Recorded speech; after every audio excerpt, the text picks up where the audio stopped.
Welcome, everybody. This is Avoiding the Addiction Affliction, brought to you by Westwards Consulting and the Kenosha County Substance Use Disorder Coalition. I'm Mike McGowan. Many of us just got through the holiday season, spending hours joyfully interacting with friends and loved ones. God, that sounded sarcastic.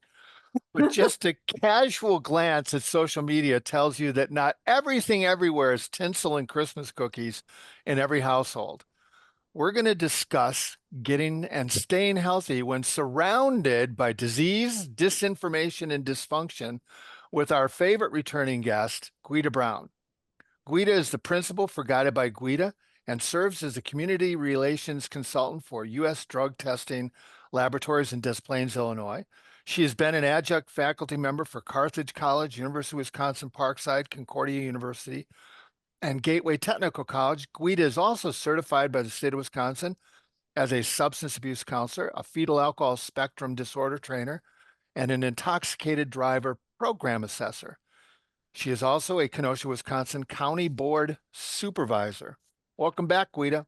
Thanks, Mike. Thanks. Well, thanks for doing this. I know we were chatting and we were talking about the holidays. And well, first, how were your holidays? So I know here I'm supposed to say how great they were. Well, no, I don't know. I don't know. Were they? They helped me to walk into this interview. How's Well, that? you texted me on Christmas Day, so I gotta Yeah. assume I wasn't the first thought on Christmas Day, but So, yeah, Christmas Day was really laid back. We normally have plans with David's family, my husband, and this year, due to babies and moving, that was not a thing. So we ended up staying home and watching football, and I read. So, yeah, and then David's son came and visited us. So that was low key and actually very nice. my favorite Christmas Day activity is to do an additional half an hour on the stationary bike. So that's been my thing forever, when the kids go to visit their mom. Well, you and I think grew up in similar households. So growing up, the holidays are weird. When you're a little kid and you're surrounded by drinking, you see weird stuff, right? You do. And add to it when there's not a ton of money and Mm-hmm. because of the drinking. So the history in my family, we basically have two generations of kids. I have sisters who are 10 years older and more, 19 up to 19, and then one sister who's 3 years older. And so we had two different generations. And when my older sisters were being raised, that was when my father was the main breadwinner and not bringing that money home necessarily. And so I remember my working mother and Christmases with my working mother, but even my mom would tell us stories about how she was first generation immigrant to America from Italy. My grandparents were both from Italy. And my mom would talk about how they had to plan for money, right? And so if they thought they weren't going to have money at the end of the year, they would celebrate St. Nick's Day on December 6th. And then otherwise they would celebrate Christmas. Otherwise they would celebrate the Epiphany. And so for her, and so it sort of came down, not to that degree, because we always had great gifts for Christmas. And, I have these vivid memories of wonderful coming down and having a whole table set, the kids table it turned out to be, because there were too many of us, but at the time it was the table set up in the living room with the little chairs and the little tea set on it, and how wonderful that was. And I also remember, the Christmas I got my baby doll and ripped her head off in like 5 seconds and took it to my sister in two pieces and said, I was a destructive child. But so those stories being told, or even like we have lobster every Christmas Eve. And the reason we have Oh, every Christmas Eve is we were raised Catholic, old generation Catholics. They didn't have Italians Catholics couldn't eat fish on Christmas Eve. I mean, sorry, couldn't eat meat on Christmas Eve. There was a prohibition. You couldn't eat meat on Christmas Eve. So that's where the Feast of the Seven Fishes comes from in the Italian culture.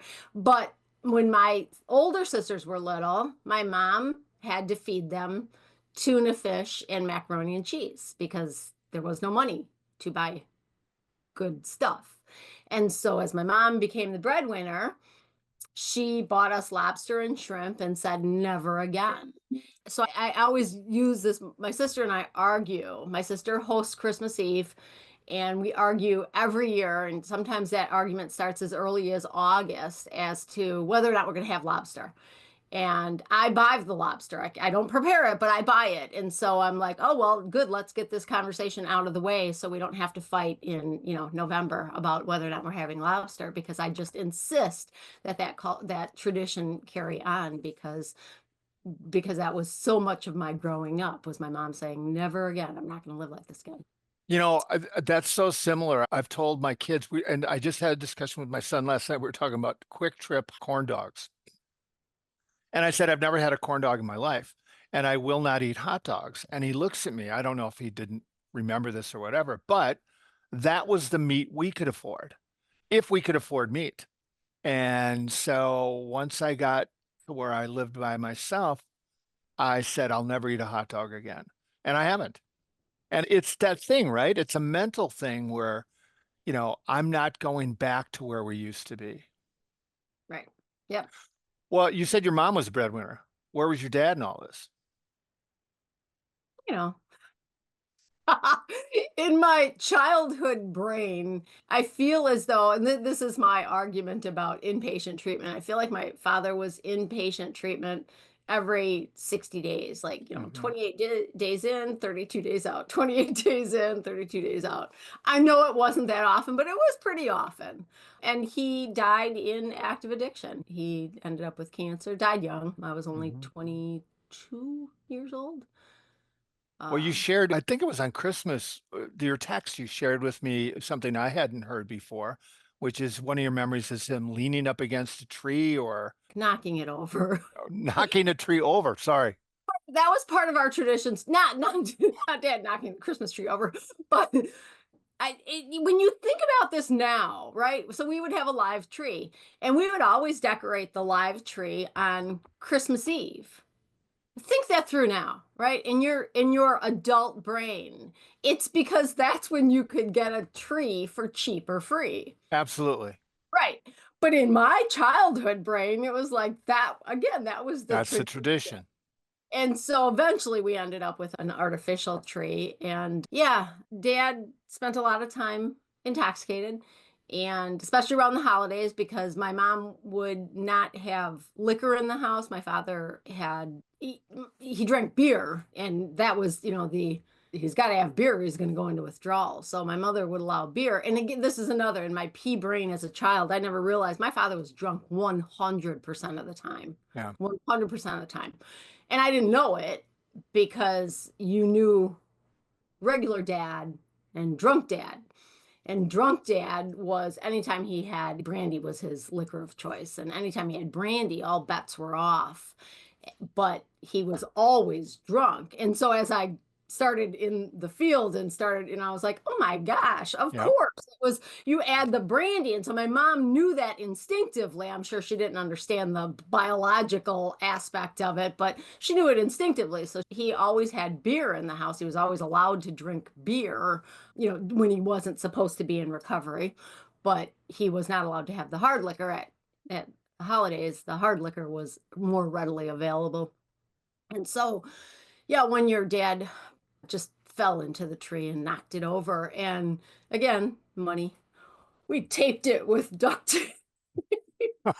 And then Hey, every year, like, it would be like, crooked on the top, and then you'd have to straighten it. And eventually we got a new Christmas tree. But yeah, that and waking up on Christmas morning to open the presents and having somebody sleep on the couch and wondering who, like sneaking in ready to open presents. And it's like, who's that guy on the couch? I mean, yeah. my friends who had gotten intoxicated and couldn't drive. And usually they were the old guys we knew. Um, sometimes it was kind of stranger danger, rarely. And again, my father was a wonderful man. And I really think that has affected me in a way that other people don't have that luxury. I was never afraid of my father. My father was never abusive. I was never afraid of my father's friends. And so it wasn't like I grew up in an environment of fear or violence. It was just that my father had the disease of addiction. And I consider that a real blessing because now, as an adult, I recognize the disease of addiction. All that other stuff that goes with it, that's not addiction. Like somebody asked me one time, like, how do you excuse what they do when they're drunk? And I was like, what do you mean? And she's like, well, people with cancer don't abuse their kids. I said, people with addiction don't abuse their kids. Abusers abuse their kids, right? It doesn't, they don't go hand in hand. And I was blessed to see that in my father. And so I was actually joking with David about this interview and the things that my father wasn't perfect. And I'm not saying I don't have a 7 on the adverse childhood experiences or a 6 on a good day. I do. But I didn't grow up fearing for anything or wanting for anything. And so now moving forward, when I sit at the Christmas table with people who have addictions, with people who have active addictions, I look at that like it's a disease. And it's the same as sitting at the table with somebody who's got dementia or Alzheimer's or, it's annoying, right? It is so annoying. How many times do I have to tell you the same story? How many times do I have to answer that question? I had an experience this weekend, the tone of voice that somebody was using with me. And I literally said, why are you using that tone of voice with me? Like, oh, what do you know? And I was like, why are you talking? Well, I believe that the person has some maybe early onset dementia, can't remember things, can't appropriately disagree, older person. But I'm not going to say, well, that's it. That's it. I'm never going to have a meal with that person again, right? That doesn't make sense. We understand that when it comes to other diseases. But when it comes to this disease of addiction that we all say we believe is a disease, but we don't treat it like it's a disease, right? If you would just stop drinking, then Christmas would be fine. Well, yeah, I suppose. I mean, actually, you know what? It wouldn't, right? All the other stuff that goes with that. You can't just stop drinking, right? You can't just stop smoking and think your cancer's cured. You can't just stop drinking and think your alcoholism is cured. So I really think that it has to do with believing addiction is a disease, recognizing it for what it is, and then, yeah, setting our boundaries. I have many times said, okay, we're done. We have to go home now. Yep. Time to leave. But I've also made choices to not do that because of other people I care about who are enduring the same or who it's Christmas. And as my one sister says, you don't talk about Uncle Jack's alcoholism at the Christmas table. You just don't. You don't bring it up there. And that's not to say I don't bring it up other times, but how many times do you bring up somebody's illness that they're not doing anything about? Right? I mean, they know, right? Everybody in my family knows who has the addiction. The person who has the addiction knows they have the addiction. And my saying, hey, you're going to get that checked out. Hey, I think you should go to counseling. Hey, it does no good. All that does is make me the person they don't want to talk to or the person they don't even want at the Christmas table, right? So I say it once, twice if it comes up again, but not at the Christmas table, not during the holidays, not, hey, I counted your drinks for you and you've been drinking too much. Okay, there's so much in that 3 minutes, right? So let me break it down just a little bit. Let's go backwards because there's a lot of enabling and boundary crossing that took place when you were younger. And then as you become an adult, how do you learn, and you started to allude to that, how do you learn where that healthy boundary is and to not enable, but take care of yourself and still maintain some kind of relationship with those people? Because as you said, oftentimes the squeaky wheel becomes the black sheep of the family. Yeah. So I think, and again, I will credit this to my father. It is not about me. It is not about, no one is getting drunk at Christmas because of me. And they may tell me it's because of me, but they are not getting drunk at Christmas because of me. They are not using it at Christmas because of me. Right. And they are not using it at any time because of me. And I have been criticized and insulted and by friends and strangers alike, family, friends, and strangers alike. And I'm like, okay, it is not about me. And so when you've seen those things like, what would you tell your younger self? It is not about me. It is Hmm. 100% not about me. And so recognizing that and being able to say, okay, okay. I always thought that David, my husband, was codependent. And then I realized, no, he's not. He's just helpful. Hmm. Codependency is when you start resenting helping other people. Being helpful is when it makes you feel good to help other people, right? And so David will help anybody, strangers, friends, anybody. All they have to do is say, hey. And he's like, yes, what can I do for you? He does not resent that. One time he was walking through the park, or he was coming to see me. There was a guy walking through a park carrying a great big heavy backpack. David said, hey, can I help you carry that backpack? And the guy was like, yeah. And David grabs a backpack and he's like, yeah, that six pack was really heavy. Oh, okay. So, but David's like, oh, okay, I guess I'm carrying somebody's beer. So the idea that the enabling, what stops making you feel good? When you're working harder on somebody else than they are working on There you themselves, go. enabling them, right? Yeah. But so that's at Christmas time at the dinner table, when you're getting together, when it's not appropriate to, I'm not working on you at all. You're clearly not working on you. I'm not going to assert my energy to tell you what I know is truth. You don't even care. You're not in a place to listen to me. Why would I bring that up? So I'm not going to enable that behavior to the point where I've been at family picnics where people will say to kids, little kids, hey, would you get me a beer? And I go, nope, they will not. Go get your own beer. Mhm. Absolutely not. Go get your own beer. Right. And yeah, people are like, how dare you tell that little child to not get me a beer? I'm like, that's not appropriate. You want a beer, go get it. Well, the reason I wanted to talk to you about this is people have heard you on the podcast before or who know you. You lean towards the more assertive side of human beings, right? And and there's so many people in situations where there's addiction in the family who are walk on eggshells so much. The anxiety and the nervousness.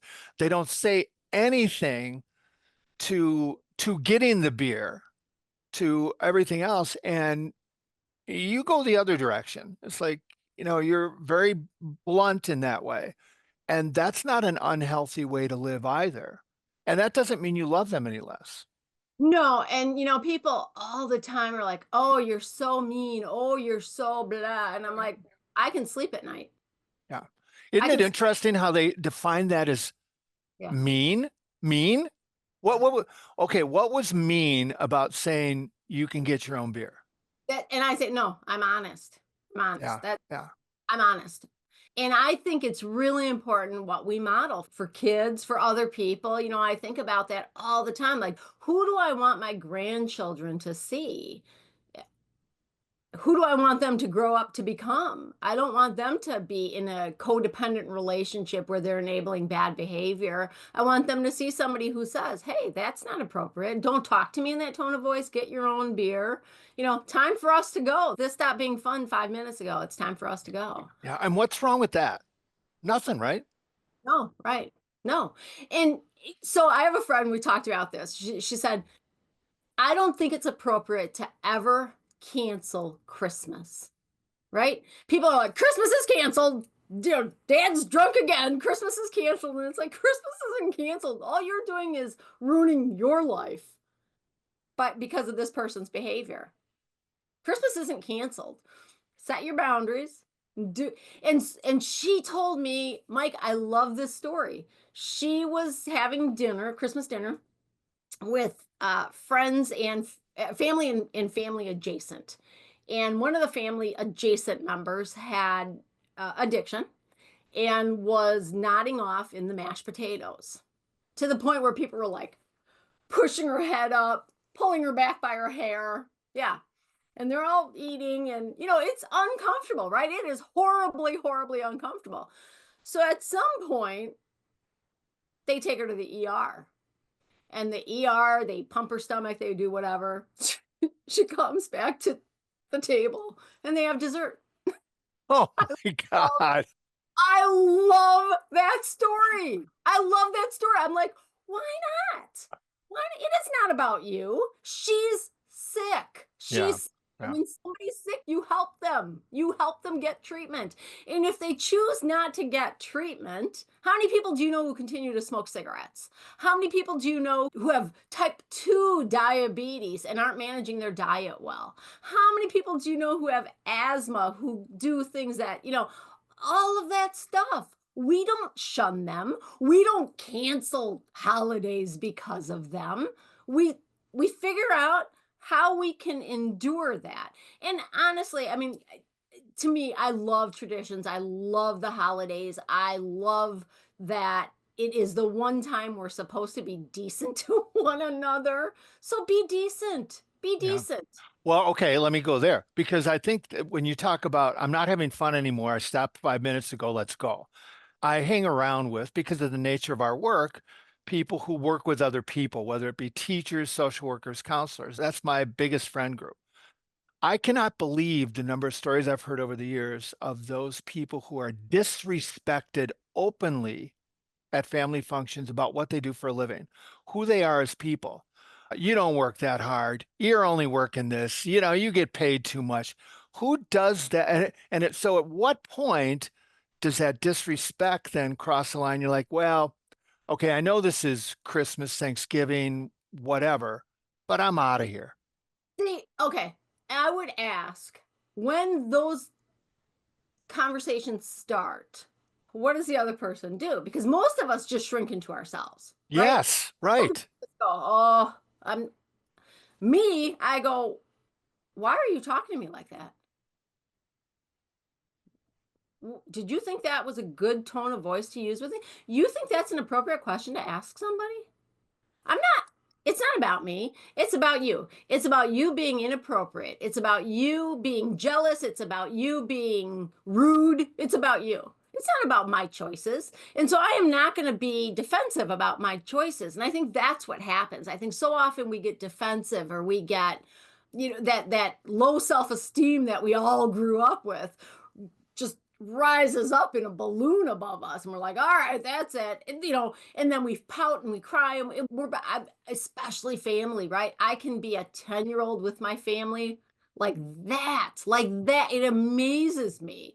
And I think I've finally probably grown out of that, where they can say anything they want and I go, okay, okay. Or I check out of conversations. I'm not going to engage in this. I'm just not going to engage in this. But I don't make it about me, because they're being rude to me isn't about me, right? It's amazing though when you do things like, why are you using that tone with me? And you're an aware person, the number of side looks you get from other family members, the finger to the don't rock the boat. Oh my God, here we go. Here we go. Right. So you're getting the message that you now are the problem because you're going to stir the pot, even though that person's holding the damn spoon. Right. And you know what? I've been in those where I say, you know what? I guess I'm upsetting things here. I should probably leave. Mm-hmm. I, you know, again, I refuse. The stories I could tell you of the inappropriate comments, behaviors. Right before Thanksgiving, I got a loved one told me to F off, and I'm like, okay. I didn't respond to it. Okay. All right. You own that. This isn't about me. This is about whatever's going on in your world, in your head. That's on you. And so we talk about waiting for or forgiving people for the apology that never happened, right? I do that so often. And I'm not trying to pat myself on the back. I think it's a learned skill. All right. Mm-hmm. And so when it's always family members, almost always family Yeah. members. Um, when they act so inappropriately and then they have to like come back into the fold. We're always like, how's that going to happen? What are they going to say? Where, and I'm like, I don't care. You don't have to apologize to me. I had one experience where somebody got so unbelievably impaired. Like given my years in the field, I had no idea what drugs were on board. Like I was Googling and it's so the worst. I was like, what is this?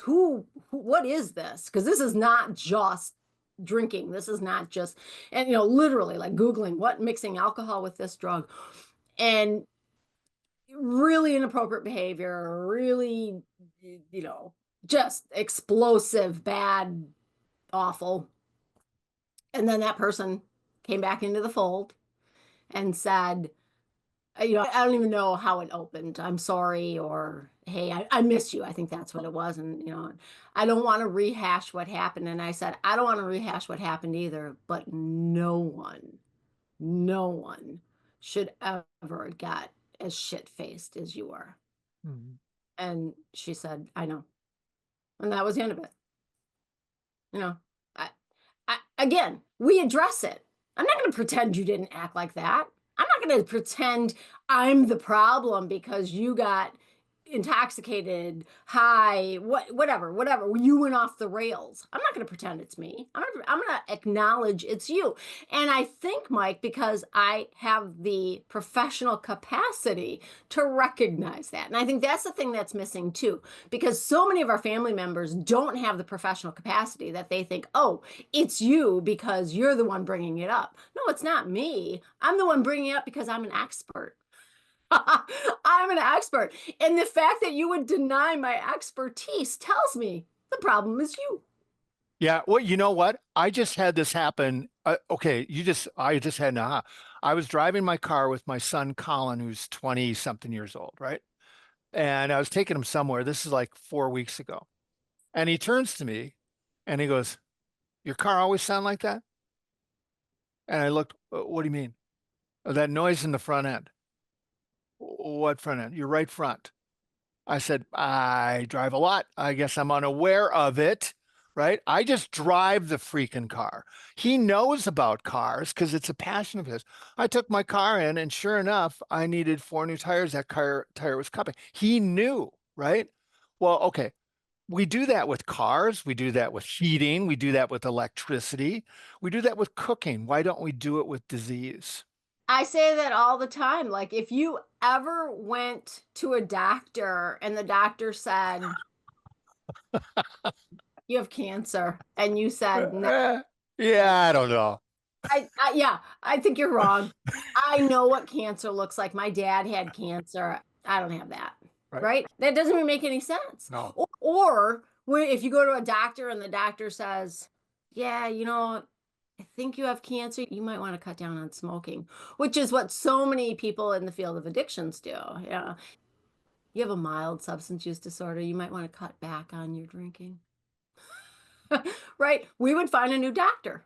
And I firmly believe this, Mike. I know I've just ad nauseum. We say we believe it's a disease, but we don't treat it like we believe it's a disease. And that infuriates me. It infuriates me that the people in the field are doing such a bad job addressing the diseases, the disease of addiction, the disease of alcohol use disorder, the disease of cocaine use disorder, whatever. It's a disease. It's a disease. It's a disease. It's a disease. And the making light of addiction. I just got in a Facebook fight with somebody, stranger, She said, I'm a recovering addict, which is like a knife in my heart, right? I'm not going to correct you, whatever. And somebody, oh, get addicted to learning. And I went back to the company and said, do better, do better. You can't be addicted to something positive, right? You can't, yes, you can. You can't, you're not addicted to learning unless it's causing negative consequences. Addiction is a disease. Addiction is a disease. Addiction is a disease. And she comes back, this woman, stranger danger, comes back and says, oh, I have no problem with it because I'm a recovering addict. And I'm like, well, that's part of the problem, right? That's part of the problem. If we can't even call, I know COVID has changed. It used to be what, coronavirus, now it's changed. We change our language and people accept that, but for the disease of addiction, it has not been widely accepted. Well, We we change our language to justify our doing nothing. It's easy, you mentioned COVID, when people say you got the jab, I already know that there's an agenda for them in their entire life. So they don't really want to talk about what it does or whether it's a disease or not. They're just have a judgment. So when people say, oh, that's bullshit, about addiction, he doesn't have that big a problem. It's to justify their not bringing it up. Oh my gosh, I have the best quote. I jokingly said before we started, spent 2 years during COVID reading, right? So I love reading. I love reading. And there's a book called, the third in the series, Everyone on This Train is a Suspect. So the first one is Everyone in My Family is a Murderer. Everyone, oh, this is the second. Everyone on the Train is a Suspect. Listen to this quote. Holidays are, after all, mostly extravagant charades with which to justify an addiction. Mm, I read that, I underlined it, I sent it to myself last night so I would remember to say it, right? We can get away with anything again because we have this propensity to not address the elephant in the living room. right, We don't talk about the elephant in the living room. Well, I can't see you. I can't right. even get around the elephant in the living room. How do you want me to not talk about it? And again, I'm not going to sit there and it's not going to be the core conversation, but we have to acknowledge the elephant in the living room. Like, at least leave it in the living room and let's all move into the kitchen. But we don't. We just sit there and pretend we don't even see it. And we can't have relationships when we can't see one another and we can't talk to one another because this great big elephant is sitting there. And so for me, that has been a huge change in my life to say, yeah, not appropriate. Not appropriate. You That is know, not somebody a long time ago told me to keep these things to around a half an hour. So uh, I'll give you this as a wrap. idiot. It Yeah, was it was yeah. me. What I also find, and this is a great way to close this out, is by doing what you're suggesting. And while you might be a maple baseball bat and I'm a Nerf, right? I'm still direct. Is that when push comes to shove, when you do address it, those folks who are in trouble oftentimes come to you in their recovery, and the relationship is incredibly strong because you never BS them to begin with. Amen. Amen. Yeah. Oh, Yep. all right. Yeah. I'll let you have amen as the last word, right? There you go. Well, let's do this again, but we'll do this before then. But let's do this again before next Thanksgiving, when we can talk about Blackout Wednesday, Drinksgiving, all the way through. The increase in drunk driving goes up 156%, blah, blah, blah, right? Because as a society, we don't recognize it either. You all know this. As always, there's links to Guided by Guida and her resources attached to podcast. And you really got to click on it because her blogs that she writes are, one, entertaining, informative, and really thought provoking. And those of you who are professionals, it gives you some really interesting topics, I think, to talk about with your colleagues at the very least.